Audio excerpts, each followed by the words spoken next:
নমস্কার, mythology by রেনেসার আরও একটা পডকাস্টে আপনাদের সবাইকে স্বাগত। আর আজকের এপিসোড ভীষণ ইন্টারেস্টিং, কারণ আজকের এপিসোডে আমরা অনেকগুলো মিথ ভাঙব। আচ্ছা, চৈতন্যদেবকে নিয়ে আমি আমার চ্যানেলে এর আগেও আলোচনা করেছি, কিন্তু চৈতন্য মহাপ্রভু সত্যিই কি ভগবানের অবতার, নাকি তিনি কে? তার সঙ্গে কি হয়েছিল পুরীতে? আর তার সঙ্গে সঙ্গে রথযাত্রা উৎসব, এর শুরু কবে? এর মধ্যে সত্যিই কি ঐশ্বরিক কোনো ব্যাপার স্যাপার রয়েছে, নাকি পুরোটাই শুধুমাত্র মিথ, একটা গল্প যেটা বছরের পর বছর চলে আসছে এবং এই নিয়ে আমরা কন্টেন্ট বানাচ্ছি, পডকাস্ট করছি, কিন্তু সত্যিটা কি? সেই খোঁজ করবার জন্যই আজকের এই পডকাস্ট, যেখানে এই প্রথমবার বাংলায় আমরা অনেকগুলো মিথ ভেঙে দেব, সত্যি কথা বলবো, সোজাসুজি সরাসরি। আজকের পডকাস্টে আমরা স্বাগত জানাবো আপনাদের তরফ থেকে, এবং আমি নিজেও সূর্য সারথী রায়কে। কেমন আছেন সূর্য? ভালো। কিন্তু চৈতন্য মহাপ্রভু সত্যিই কি ভগবানের অবতার, নাকি তিনি কে? চৈতন্য মহাপ্রভুকে বলা হতো সচল জগন্নাথ। রথযাত্রা উৎসব, এর শুরু কবে? রথ অনেকবার অনেক ভক্তর জন্য থেমেছে। মহাপ্রভু তার কপাল দিয়ে রথ চলছে না, কপাল দিয়ে ঠেলে দিয়েছেন, রথ চলতে শুরু করেছে। এক পক্ষ ছিল মহাপ্রভু মানে নিমাই, আরেক পক্ষ ছিল মহাপ্রভু মানে জগন্নাথ মহাপ্রভু। এই যে চারদিক থেকে পুকুর খুঁড়লে বিষ্ণু মূর্তি বেরোচ্ছে, হনুমানজির মূর্তি বেরোচ্ছে, গণেশ বিগ্রহ বেরোচ্ছে, শিবলিঙ্গ বেরিয়ে আসছে, ইঙ্গিত দেওয়া আছে এরকম জিনিস হবে।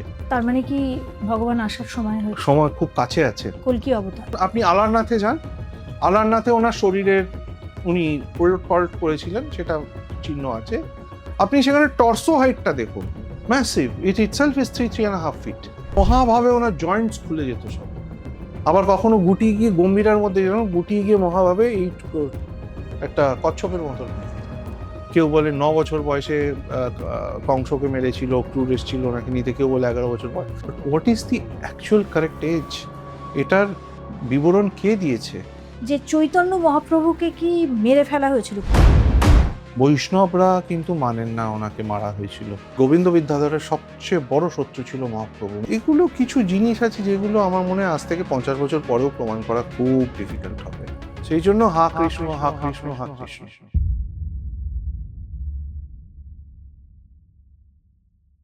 সূর্যদা, এটা শোনা যায় যে চৈতন্য মহাপ্রভু যখন রথযাত্রায় অংশ নিতেন তিনি নাকি অচেতন হয়ে পড়তেন, মানে অজ্ঞান হয়ে যেতেন। এটা কি সত্যি কথা, নাকি এটা একটা মিথ? চৈতন্য মহাপ্রভুকে বলা হতো সচল জগন্নাথ। একটা সময় উড়িষ্যাতে এমন পরিস্থিতির সৃষ্টি হয়েছিল মহাপ্রভুর নীলাচল বাসের সময় থেকে কিছুদিনের মধ্যেই, যে ওনাকে সবাই সচল জগন্নাথ বলতে শুরু করে। তখন উড়িয়াদের মধ্যে, উড়িষ্যাবাসীর মধ্যেও দ্বিধা বিভক্ত হয়ে গিয়েছিল যে মহাপ্রভু কে। এক পক্ষ ছিল মহাপ্রভু মানে নিমাই, আরেক পক্ষ ছিল মহাপ্রভু মানে জগন্নাথ মহাপ্রভু। ওখান থেকেই কি মহাপ্রভু নামটা? Quite possible. বাট আমরা যদি চৈতন্য চৈতামৃত পড়ি বা চৈতন্য ভাগবত দেখি, আমরা দেখবো যে মহাপ্রভু নামটা ওনারা অনেক আগে থেকেই এসে গেছে। কারণ যখন উনি প্রথমবার নীলাচলে গিয়ে দর্শন করছেন, বা ওনার সাথে যারা ছিলেন, নিত্যানন্দ প্রভু, জগদানন্দ, মুকুন্দ, দামোদর, চারজন গেছিলেন, তো ওনারা কিন্তু তখন ওনাকে মহাপ্রভু বলেই অ্যাড্রেস করছে, যেটা আমাদের সার্বভৌম ঠাকুরের কাছেও খুব অবাক লেগেছিল যে মহাপ্রভু মহাপ্রভু বলছেন। তারপরে ওইটাই উড়িষ্যাবাসীর মধ্যে ছড়িয়ে যেতে শুরু করে। সে আপনার রায় রামানন্দ বলুন, মাধবী দাসী বলুন, বা শিখি মাইতি বলুন, বা কানাই খুন্টিয়া বলুন, তো এটা ছড়িয়ে যেত।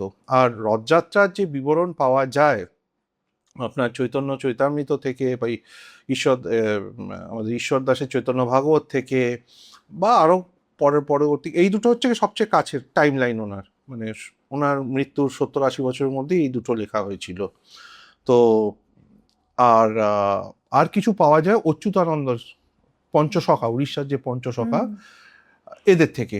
এবার মহাপ্রভুর এই বিকার বোঝার জন্য, যেটা ওনাকে মহাভাব বলা হয়, যেটা আমরা শ্রীরামকৃষ্ণের মধ্যেও দেখেছি, যে এই মহাভাবের যে লক্ষণগুলো, এগুলো কিন্তু নারদীয় পুরাণে লেখা আছে।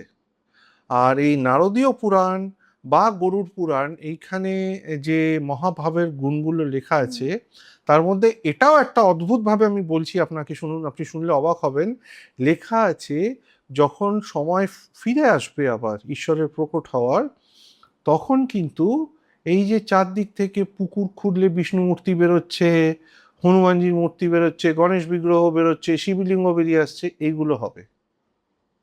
এটা নারদীয় পুরাণে লেখা আছে, গরুড় পুরাণে কিছু অংশ লেখা আছে, ইঙ্গিত দেওয়া আছে, এইরকম জিনিস হবে। মানে এটা ইঙ্গিত। এক্স্যাক্টলি। তার মানে কি ভগবান আসার সময় হয়েছে, সময় খুব কাছে আছে। কল্কি অবতার। এটা আমার ব্যক্তিগত ধারণা, কেউ এগ্রি করবে না করবে সেটা অবশ্যই তার ব্যক্তিগত চয়েস, বাট যা আছে যা হচ্ছে আমি শুধু সেইটুকু বর্ণনা করছি। এবার ধরুন আপনি 1512 সন, 1512 সনের যে রথযাত্রার বিবরণ আমরা পাচ্ছি অচ্যুতানন্দের দাসের শূন্য সংহিতা থেকে, বড়দণ্ডে 12,000 বৈষ্ণব কীর্তন করছেন, তাদের মধ্যে কে নেই, মানে কি অদ্ভুত মানে সংমিশ্রণ সেখানে। সেখানে জগাই মাধাইও আছে, সেখানে চৈতন্য মহাপ্রভু, নিত্যানন্দ অদ্বৈত আচার্য বা শ্রীবাস পণ্ডিত, জগদানন্দ মুকুন্দ দামোদর, এদিকে শিখি মাইতি, কানাই খুন্টিয়া, মানে ছড়াছড়ি, হিরে হিরে জহরতের ছড়াছড়ি। আর শুধু চৈতন্য মহাপ্রভুর সাথে যে অলৌকিক হতো মহাপ্রভুর সময় মানে রথযাত্রার সময় তা নয়, আমরা যদি উড়িয়া ভক্তদের ওনাদের বিবরণগুলো পড়ি তাহলে আমরা দেখব যে ওখানে শিখি মাইতির সাথেও হয়েছিল, অচেতন হয়ে যেতে। শিখি এরকম ঘটনা আছে, রথের সময় শিখি মাইতি মানে মহাপ্রভুর থেকে এক তাল রশ্মি বেরিয়ে এসে শিখি মাইতির এইখানে ঢুকে গেছে, শিখি মাইতি অজ্ঞান হয়ে পড়ে গেছে, এই ঘটনাও আছে। মানুষ এগুলো জানে না বা ভুলে গেছে, হোয়াট এভার। আপনি যা বলছেন সেটা মানে সত্যি কথা। মহাপ্রভু কি করতেন, মহাপ্রভু এমনও হয়েছে যেখানে গজপতি প্রতাপরুদ্রদেব ওনার সাথে দেখা করার জন্য ঘুরঘুর ঘুরঘুর করছেন, উনি ওনাকে দর্শন দিচ্ছেন না, বলে আমি রাজদর্শনে যাই না। ও প্রথমে ওনার রাজকীয় পোশাকে এসেছিলেন, উনি করেননি দর্শন প্রতাপরুদ্রকে, প্রতাপরুদ্র পাগল হয়ে আছেন। তারপরে ওনাকে আই থিঙ্ক রূপ গোস্বামী ওনাকে বলেন যে আপনি সাধারণ বেশভূষায় এসে ওনার কাছে সারেন্ডার করুন রথের সময়। তো তখন উনি সাধারণ বেশভূষায় এসে রথের সময় ওনাকে সারেন্ডার করেছিলেন, তখন উনি ওনাকে ওনার স্মরণে নিয়েছিলেন। ওই তখনই উনি বলেছিলেন ত্রিনাদপি শুনিছেন তররবি সহিষ্ণুনা অমানানি মানদেন কীর্তানিয়া সদা হরি। তারপরে উনি ওনার পরিচয় দিয়েছিলেন। আজকে আপনি যদি গজপতি প্রতাপরুদ্রদেব যেটা বলা হয় যে দুটো পেইন্টিং করিয়েছিলেন, তাতে আপনি যদি দেখেন তাতে মহাপ্রভু নরেন্দ্র সরোবরে ওখানে পার্শ্বদের নিয়ে বসে ভগবত পাঠ শুনছেন, প্রতাপরুদ্র সাষ্টাঙ্গ হয়ে প্রণাম করছেন, হরিদাস ঠাকুর আছেন, হ্যাঁ, তো এগুলো আছে। আর বিবরণ স্পষ্ট দেওয়া আছে চৈতন্য চরিতামৃতে যে মহাপ্রভু এক্স্যাক্টলি কি করতেন, কি ভাবাবেশ হতো ওনার, মানে ওনার তো মানে অচেতন হয়ে গেলে হাত পা খুলে যেত, মানে জয়েন্টস থেকে হাত পা খুলে যেত। উনি আপনি যদি পুরী, হ্যাঁ হ্যাঁ শুনুন, মহাপ্রভু হাইট কত ছিল, টাওয়ারিং ম্যান, হি ওয়াজ আ টাওয়ারে, 6 ফুট 7 ফিট লম্বা ছিলেন উনি। ওনার শ্রীচরণ দেখেছেন জগন্নাথ মন্দিরে, এত বড় শ্রীচরণ ওনার, এত বড়, ইটস দিস বিগ। আর ওই চরণ আমি নিজে আপনাকে বলছি, ওই চরণ আমি পরীক্ষা করেছি।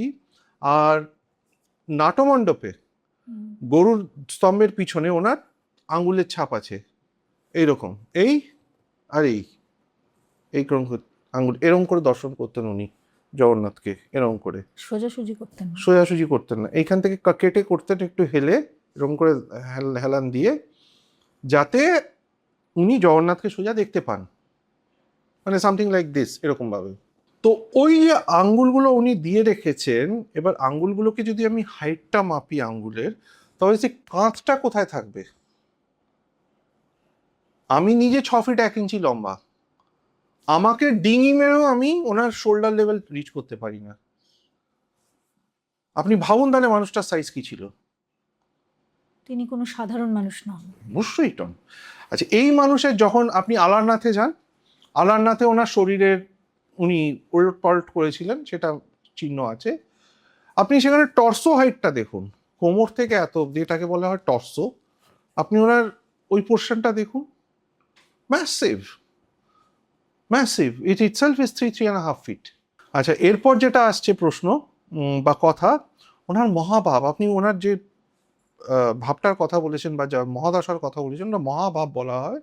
ওইখানে উনি এমন ঘটনা আছে যেখানে ওনাকে খুঁজে পাওয়া যাচ্ছে না, ওনাকে পাওয়া গেছে কোণার্কের কাছাকাছি, জেলেদের জালে ধরা পড়েছেন। ওখানে একতাল সোনা, তপ্ত কাঞ্চন গৌরাঙ্গী, যেটা রাধারানীর রূপ, তপ্ত কাঞ্চন গৌরাঙ্গী, ওই রং। সেই জন্যই তো গোরা রায় গৌরাঙ্গ, ওই তপ্ত কাঞ্চন রঙের জন্য। 9 ফিট লম্বা মানুষ।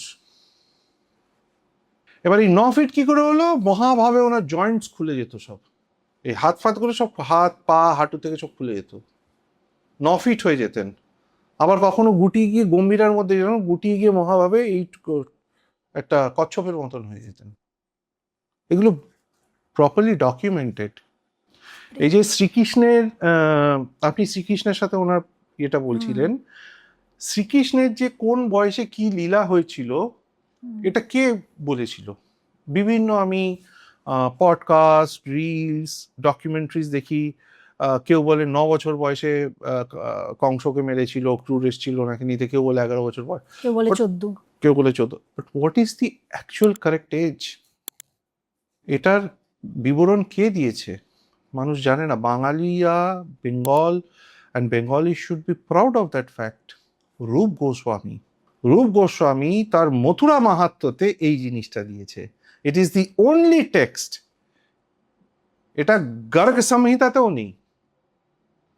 শ্রীকৃষ্ণের মোস্টলি যত লীলা আছে ব্রজে, সেটা মেইনলি আসে গর্গ সংহিতা থেকে, আর কিছুটা বাকি পুরাণ থেকে, ব্রহ্মবৈবর্ত পুরাণ, ব্রহ্মাণ্ড পুরাণ, এইসব জায়গা থেকে।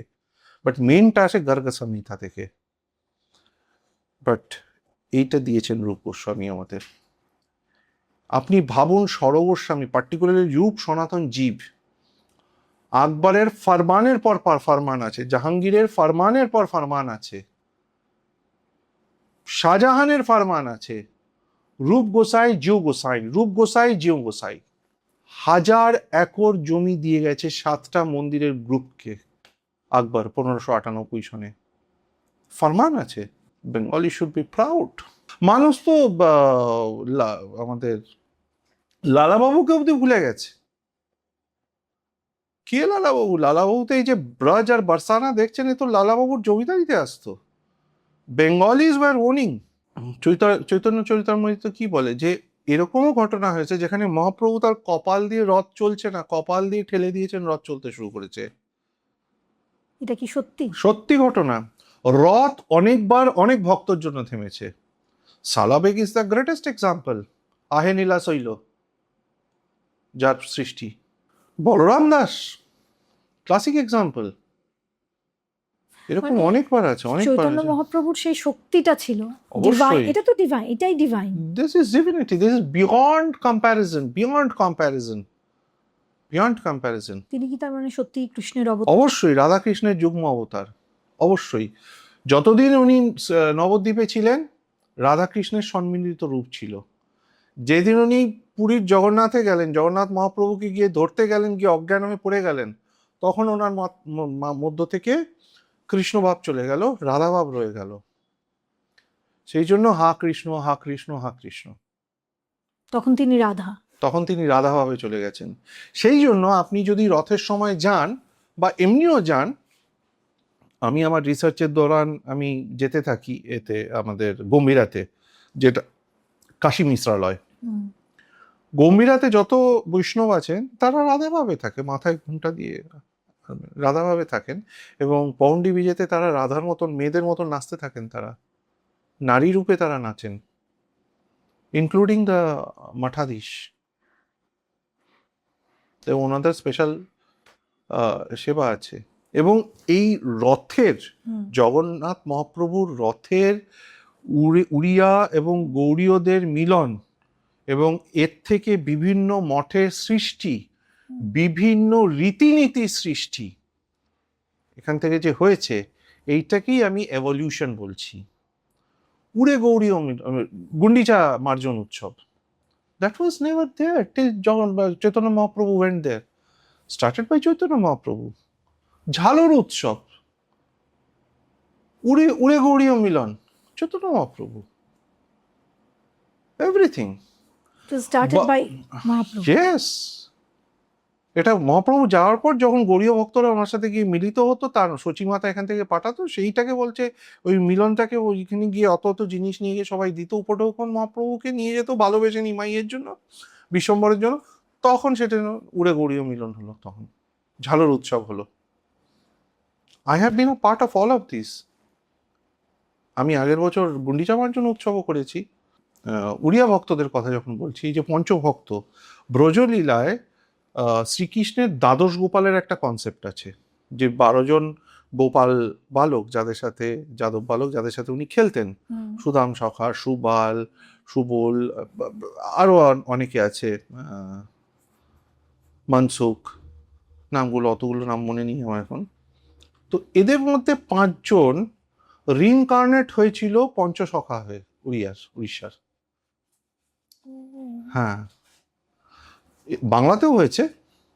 অভিরাম ঠাকুর একজন, শ্রীবাস পণ্ডিত একজন, গোবিন্দ একজন, যে মহাপ্রভু সহচর ছিল, সবসময় থাকতো গোবিন্দ, বাঁশি ছিলেন, উনি বাঁশি রিইনকার্নেটেড অ্যাজ গোবিন্দ। এই পঞ্চসখার মধ্যে একজন ছিলেন জগন্নাথ দাস। পঞ্চসখা অচ্যুতানন্দ দাস, জগন্নাথ দাস, বলরাম দাস, যশবন্ত, অনন্ত। এই জগন্নাথ দাসকে, এই 5 জনকেই মহাপ্রভু দীক্ষা দিয়েছিলেন নিজে হাতে। মহাপ্রভুর অত্যন্ত কাছের মানুষ ছিলেন এরা। এদের বিবরণ থেকেও অনেক কিছু ইতিহাস পাওয়া যায়। ইনফ্যাক্ট অচ্যুতানন্দ দাসই লিখেছিলেন যে মহাপ্রভু, আরো 1-2জন লিখেছেন উড়িয়া, বাট তারা লিখেছেন অনেক পরে, বাট অচ্যুতানন্দ দাসই লিখছে যে গুরু নানক আর চৈতন্য মহাপ্রভু বসে একসাথে সংকীর্তন করছে। গুরু নানক? ইয়েস, গুরু নানকের বিরাট অবদান, যদিও আমরা সেটা এখন জানি না। আমি ন্যাশনালসে বলেছি এটা নিয়ে কিছু কিছু জিনিস, বাট ওনার বিরাট অবদান। যাই হোক, সেটা আমি পরে আসবো, যখন আলোচনা করবো পরে আসবো। বাট ওনাদের লেখা থেকে, এই যে জগন্নাথ দাসকে উনি নাম দিয়েছিলেন, ওনার জগন্নাথ দাসের বাবা ছিলেন পুরন্দর পান্ডা, পুরনো পান্ডার কাজ তখন ছিল পুরাণ পড়ে শোনানো মন্দিরে। সেই জন্য উড়িষ্যাতে একটা কনসেপ্ট আছে ভাগবত টুঙ্গি। আমাদের যেরকম চণ্ডী মণ্ডপের কনসেপ্ট, ওদের ওখানে ভাগবত টুঙ্গির কনসেপ্ট। ওখানে ভাগবত পাঠ হতো গ্রামে গ্রামে, চালাঘর করে। উনি ওই পুরাণ পাঠ করতেন মন্দিরে। তার ছেলে ছিল জগন্নাথ দাস। জগন্নাথ দাসকে ভালোবেসে, ওনার ভক্তিতে মুগ্ধ হয়ে মহাপ্রভু ওনাকে নাম দেয় অতিবাদী। অনেক কথা বলে, তো সেই অতিবাদী জগন্নাথ দাস নামই পড়ে গেল Atibadi Jagannath Das. Is very famous Atibadi Jagannath Das, Orissa Bangla দুজনেই খুব ফেমাস। আর এই অতিবাদী জগন্নাথ দাসই প্রতিষ্ঠা করেন বড় উড়িয়া মঠ। এই যে আমি মঠের এভলিউশন বলছি, মঠের থেকে প্রত্যেক মঠের জগন্নাথ মহাপ্রভুর দৈনন্দিন রীতিনীতি বা রথযাত্রার সময় কিছু না কিছু তাদের অবদান থাকে, তাদের কিছু না কিছু সেবা থাকে, ইনক্লুডিং কাশী মিশ্রালয়, ইনক্লুডিং গঙ্গা মাতা মঠ, সবার থাকে। It's something to see, it's fascinating actually. তো এই অতিবাদী জগন্নাথ দাস বড় উড়িয়া মঠ করেন, আর এই বড় উড়িয়া মঠেই তাইয়া তৈরি হয়। আচ্ছা, তাই? হ্যাঁ, বড় উড়িয়া মঠে তাইয়া তৈরি হয়। বড় উড়িয়া মঠ যেটা আমি গেছিলাম, ভেঙে দিয়েছে, এটাও ওই করিডোর সময় ভেঙে দিয়েছে, আমি গেছিলাম ভাঙার আগে।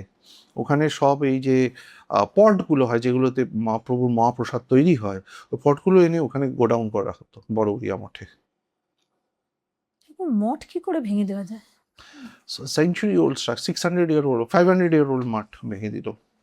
ওর মধ্যে একটা অসাধারণ মহাবীর বিগ্রহ ছিল, অসাধারণ মহাবীর, খুব জাগ্রত ছিলেন। কোথায় গিয়ে চলে গেছে এখন। আজকের পডকাস্টটার এই টান টান এপিসোডে আমরা এমন কিছু দিক ছুঁয়ে গেলাম যেটা আমার মনে হয় যে চৈতন্য মহাপ্রভু এবং রথযাত্রা উৎসবের পার্সপেক্টিভটাই বদলে দেবে বাঙালির। কিন্তু চৈতন্য মহাপ্রভু এবং রথযাত্রা নিয়ে যখন আলোচনা হচ্ছে, পুরী নিয়ে, তখন একটা প্রশ্ন বাঙালি হিসাবে, বাঙালির পক্ষ থেকে আমি করতে চাইবো, আপনি যেহেতু এটা নিয়ে কাজ করছেন, যে চৈতন্য মহাপ্রভুকে কি মেরে ফেলা হয়েছিল, খুন করা হয়েছিল? সত্যি কথা বলতে কি, এই প্রশ্নটার সম্মুখীন আমাকে এর আগেও মানে হতে হয়েছে। But as a cultural heritage expert or a historian or a researcher, আমি একটাই কথা বলবো যে ইদানিংকালে এবং এর আগেও ভারতবর্ষ স্বাধীন হওয়ার পর এ নিয়ে অনেক লেখালেখি, রিসার্চ হয়েছে। বলা হয় একজন রিসার্চার, বড় হিস্টোরিয়ান, যিনি প্রথম কাহা গেলে তোমা পাই যে বইটা লিখেছিলেন, তার নাম আমি নিচ্ছি না ইচ্ছে করে, তাকে মার্ডারও করা হয়, তার মা আর মাকে। তারপরে ইদানিংকালে 2-3টে বই বেরিয়েছে আমি দেখেছি, যারা অনেকে লিখেছে তিনি ময়ূরভঞ্জের দিকে চলে গেছিলেন, অনেকে লিখেছে আরও অনেক কিছু লিখেছেন। তারা প্রমাণও দিয়েছেন, they claim that it has happened. But I think এটা একটা এমন একটা জিনিস যেটা সলভ করা খুব মুশকিল। বৈষ্ণবরা কিন্তু মানেন না ওনাকে মারা হয়েছিল, কারণ আপনি দেখুন জাহ্নবা মাতা, তিনিও দারুণ নিম কাঠের বিগ্রহের মধ্যে মিলিয়ে গেছিলেন। মীরাবাই দ্বারকাধীশ মধ্যে মিলিয়ে গেছিলেন। তারপরে আপনার তুকারাম অদৃশ্য চলে গেছিলেন বলা হয় গোলকে, এই সেই করে। তো এই সব মহাপুরুষদের সাথে কিছু না কিছু এনিগমা, কিছু না কিছু লেজেন্ডস সবসময় জুড়ে থাকে। আবার আপনি যদি বলেন কিছু কিছু মানে লেখক সেই সময়কার কিছু কিছু বিবরণ যা পাওয়া যায় তাতে বলা হচ্ছে যে আপনার ওনার পার্শ্বদের অনেককে মার্ডার করা হয়েছিল। যেমন রায় রামানন্দ বুক ফেটে পড়ে আছে। বুক ফেটে তো কেউ ওরকম হার্ট অ্যাটাক করলে তো কারোর বুক ফেটে যায় না, ছুরিকাঘাত করলে বুক ফাটে। সো গোবিন্দ তারপরে আমাদের গদাধর পণ্ডিত অদৃশ্য হয়ে গেছিলেন। হ্যাঁ, বাট এটা ঠিক ইরেসপেক্টিভ অফ দ্যাট ওটা কনক্লুসিভ কিছু বলা মুশকিল। আমি সবকটা লেখাই পড়েছি, যেগুলো লেখা হয়েছে সামহাও আমার ওগুলো কনভিন্সিং মনে হয়নি। সেটা আমার ব্যক্তিগত পার্সপেক্টিভ। লেখক অনেক প্রমাণ দিয়েছেন, অনেকেই হয়তো অ্যাকসেপ্ট করবেন, উইচ ইজ ফাইন। আমার ব্যক্তিগতভাবে কনভিন্সিং মনে হয়নি, কারণ আমি জগন্নাথ সংস্কৃতির সাথে এখন ওতপ্রোতভাবে জড়িয়ে গেছি, যে এখানে আমি এমন অনেক কিছু জিনিস দেখেছি যেগুলো দেখলে আমার লেখা পড়লে আর যেগুলো দেখেছি বা রিসার্চে জেনে বা যেসব জায়গায় গেছি যেগুলো পড়লে আমি ঠিক ম্যাচ করাতে পারি না। আমি ইঙ্গিতেই বলছি আপনাকে, আমি ম্যাচ করাতে পারি না। এবং সবচেয়ে বড় কথা হচ্ছে দুটো জিনিস যেটা প্রমাণের অপেক্ষা রাখে না। এক, যে মহাপ্রভুর অন্তর্ধানের পর 50 থেকে 70 বছর উড়িষ্যায় গৌড়ীয় বৈষ্ণব প্রবাহ বন্ধ হয়ে গেছিল। এটা অনস্বীকার্য।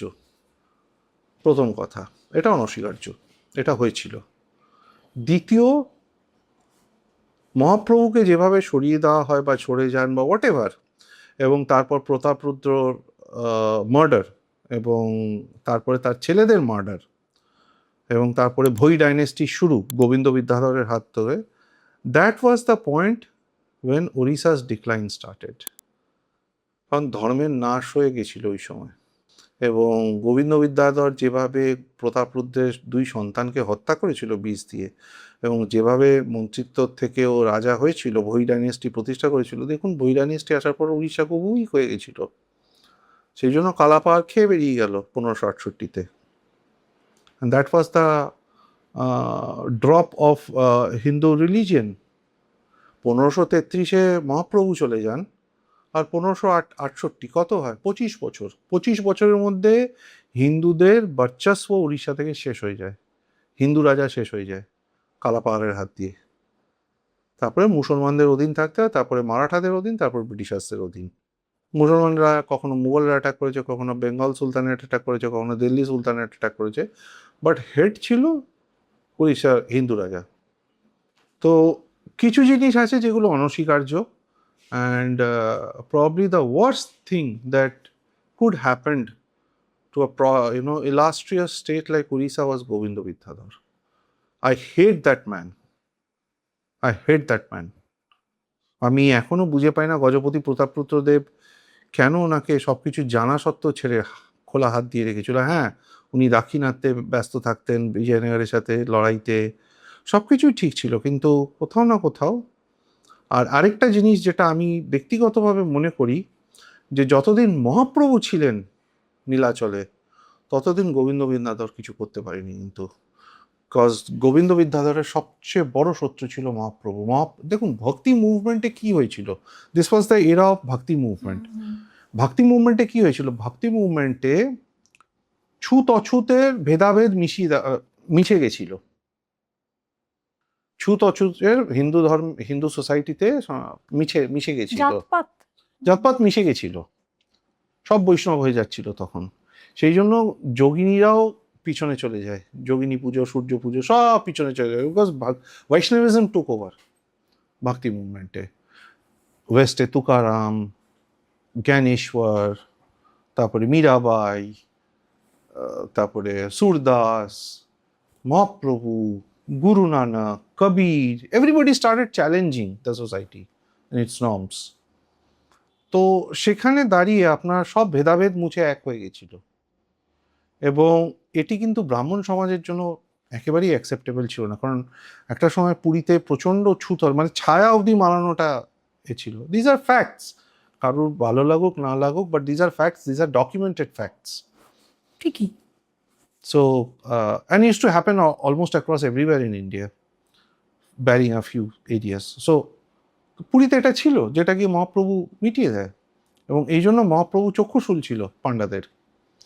There was a section of Panda who used to worship him. সেই জন্যই বললাম যে সচল জগন্নাথ, ওনাকে বলা হতো সচল জগন্নাথ। আবার এই পান্ডারাই তাকে মেরে দিয়েছে, এটাও বলা হয়, প্রতিহারী পাণ্ডারা মেরেছে গলা টিপে। আমি বারবার বলছি এটা এখনো প্রমাণ হয়নি, কিন্তু কিন্তু যদি এটাও হয়, এটা আমি শেষ প্রশ্ন করব বলেছিলাম, কিন্তু লাস্ট একটা ছোট আমি উত্তর চাইবো আপনার কাছ থেকে। যদি সেটাই হয়, তিনি যদি শ্রীকৃষ্ণেরই অবতার হন, তিনি যদি তার মধ্যে যদি ঐশ্বরিক ক্ষমতাই থাকে, তাহলে তিনি তো নিজেকে বাঁচাতে পারতেন, প্রোটেক্ট করতে পারতেন, কেন করলেন না? সেটা একটা প্রশ্ন যেটার সঠিক উত্তর আজও কেউ দিতে পারেনি, আমার কাছেও নেই। নাকি তিনি চেয়েছিলেন? দেখুন, যা হয় তার ইচ্ছেতেই হয়, যেটা মান্যতা। উনি কি লীলা করতে চেয়েছেন আর কি পেয়েছেন আমি জানি না। আমি এও পেয়েছি রিসার্চ করতে গিয়ে যে একজন মহাপুরুষকে নাকি বাড়িপাদার দিকে পাওয়া গেছিল, যিনি ওনারই মতন লম্বা চওড়া ছিলেন এবং বহুদিন বেঁচে ছিলেন ওখানে, এবং দাড়ি জটা জুটঝাড়ি নিয়ে করতেন, এবং যা বাণীর প্রচার চৈতন্য মহাপ্রভু করেছিল উনি এক্স্যাক্টলি সেগুলোই বলতেন। কিন্তু তখন অনেকটা একা, অর্থাৎ জাস্ট লাইক গুমনামি বাবা, জাস্ট লাইক গুমনামি বাবা। তো এগুলো কিছু জিনিস আছে যেগুলো আমার মনে হয় আজ থেকে 50 বছর পরেও প্রমাণ করা খুব ডিফিকাল্ট হবে। অ্যান্ড কোণার্ক আর জগন্নাথ মন্দির, এই দুটো জায়গা, এত রহস্য আছে এর মধ্যে আজও। রহস্যের পর রহস্য, এবং এখন তো আরো বেরোবে। আমি আপনাকে ঈশানেশ্বর মহাদেবের একটা ইঙ্গিত দিয়ে দিলাম যে কি হতে পারে নিচে, একটা তো বলেই দিলাম যে দুটো তলা আছে, তো এরকম অনেক কিছু আছে আজ অব্দি। there is not a single podcast in entire India যেখানে I think এরকম কেউ বলেছে যে মন্দিরের ওপরের ব্যাপারে বা নিচের ব্যাপারে। তাহলে আজকের পডকাস্ট এখানেই শেষ করছি। আমার মনে হয় যে প্রশ্নগুলো দিয়ে আজকে উত্তর দেব বলে এই পডকাস্ট শুরু করেছিলাম, তার উত্তর, সেই অজানা উত্তরগুলো আপনারা পেয়ে গেলেন। কেমন লাগলো আজকের এপিসোড আমাদের জানাতে ভুলবেন না।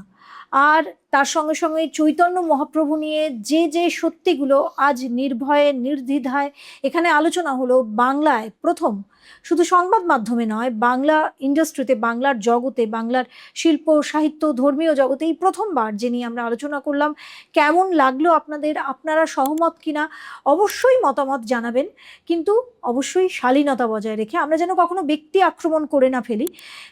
আপনাদের মতামত রাখুন, মতামত পক্ষে হতে পারে, বিপক্ষে হতে পারে, সমস্তটাই অ্যাকসেপ্ট করব আমরা, কিন্তু কখনোই শালীনতা ভঙ্গ করব না। আজকের এপিসোড এখানেই শেষ করছি। আরও একটা এপিসোড কি আপনাদের চাই সেটা অবশ্যই কমেন্ট করে আমাকে জানাবেন। লাইক করবেন, শেয়ার করবেন এই এপিসোডটা, যত বেশি শেয়ার করবেন, কারণ আমি জানি যে শুধুমাত্র ভারতবর্ষে নয়, ভারতের বাইরেও যেখানে যেখানে বাঙালিরা রয়েছেন, বাংলাদেশে, আমেরিকায়, এছাড়াও পৃথিবীর বিভিন্ন দেশে বাঙালিরা ছড়িয়ে আছেন, তারা বহু দূর থেকে আমার এই পডকাস্ট দেখেন, তারা কমেন্ট করেন, জানান যে তারা কতটা সমৃদ্ধ হচ্ছেন, তাদের পরবর্তী জেনারেশন কতটা সমৃদ্ধ হচ্ছেন। সুতরাং এই ধরনের পডকাস্টকে আরও ছড়িয়ে দিন, আর চ্যানেলটা সাবস্ক্রাইব করে নেবেন, খুব ভালো লাগবে তাহলে। আর আমাদের মেম্বারশিপ অফার চালু হয়ে গেছে, সেটাও অ্যাকসেপ্ট করে নেবেন। সবাই ভালো থাকবেন। নমস্কার।